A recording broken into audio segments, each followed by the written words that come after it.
Welcome. In this study guide, we are going to talk about factors that contribute to foodborne illnesses. A foodborne illness is a disease transmitted to people by food. A foodborne illness outbreak is when two or more people get the same illness after consuming the same food. Now, let's define bacteria. Bacteria is a single cell organism that lives around us all the time. In order for bacteria to grow, it needs three things: nutrients, moisture, and a comfortable temperature. Salmonella is a common bacteria found in poultry. In order to avoid the spread of bacteria, washing hands with soap and water is very important. A virus is a microscopic structure that contains genetic material. Unlike bacteria, viruses cannot reproduce on their own and are the leading cause of foodborne illnesses. They multiply by invading the cells of the organism and using their own parts to replicate or make copies of themselves. Did you know viruses causes 60% of all gastroenteritis cases? Let's get into some common foodborne illnesses. Botulism. Toxins block nerve functions and can lead to respiratory and muscular paralysis. The toxin that causes this is called Clostridium botulinum bacterium. Excuse me if I got that wrong. It lives in the soil and can thrive with little to no oxygen. One way you can help to avoid botulism is to make sure you keep your ready to eat foods at a minimum temp of 135 degrees Fahrenheit. Norovirus is a group of viruses that causes severe vomiting and diarrhea. It's the leading cause of vomiting and diarrhea in foodborne illnesses in the United States. Gastroenteritis is inflammation of the stomach and intestines, typically causing nausea, vomiting, and diarrhea, and often accompanied by painful stomach cramps, headaches, and fevers. This inflammation can be caused by viruses, bacteria, or parasites. Staff experiencing nausea, vomiting, or diarrhea should stay home until symptoms have been gone for at least 24 hours. Okay, guys, what is the big six? The most common and serious foodborne infections, and they are responsible for a significant number of cases of food poisoning each year. The big six food pathogens are norovirus, hepatitis A, E. coli, salmonella, non-typhoidal, salmonella typhoidal, and shigella. I hope I'm saying that right. Take a screenshot and keep that with you for reference. Let's briefly discuss one way toxins can get onto the foods we eat: the fecal oral route. One way this happens is by an employee not washing their hands after using the restroom.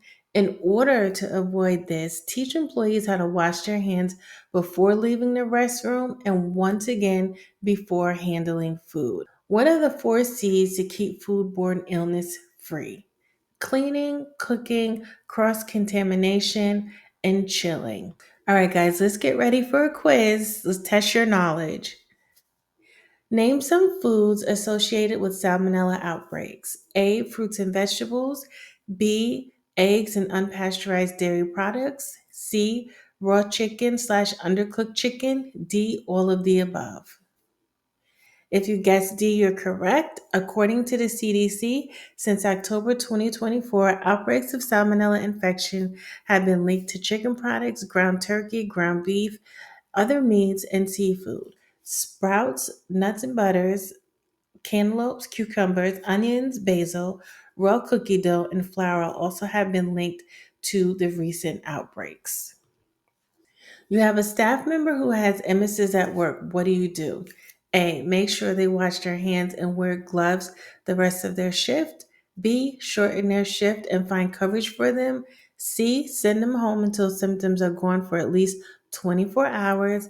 D, all of the above. C, emesis means vomiting. All foodborne illnesses will more likely have some form of nausea and vomiting at some point of the illness. You want to avoid an outbreak and keep the staff member away from the food the customers will be eating. What three things does bacteria need to grow? A. Nutrients, moisture, a comfortable temperature. B. Dirt, cold weather, fire. C. Proper elevation, host, and hot temperatures. D. None of the above.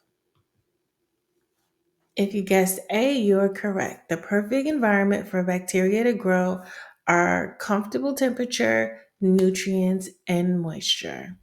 What are the four C's? A. Cleaning, cooking, cross contamination, and chilling. B. Cleaning, cooking, conditioning, staff, and coughing. C. Cleaning, cooking, cross contamination, and clearing. D. None of the above. A is correct. The four C's help to keep foodborne illness free. Which foodborne illness can cause yellowing of the eyes? A. Salmonella. B. Hepatitis A. C. Norovirus. D. All of the above. If you guess B, you are correct. Hepatitis A is a viral infection that causes inflammation of the liver. The liver normally filters bilirubin from the blood and excretes it. When the liver is damaged, it can't process bilirubin effectively, leading to a buildup in the blood and tissue, causing jaundice. Thank you for tuning into Food Safety Manager Review with Nurse Nikki's Coconut Cakes. Our reviews are intended to help you get a better understanding on what you need to know in order to pass your Food Safety Manager certification test. It is not intended to replace the training needed in order to get your certification. Feel free to reach out to us on YouTube or TikTok if you have any questions. Don't forget, all the flavor minus the frosting.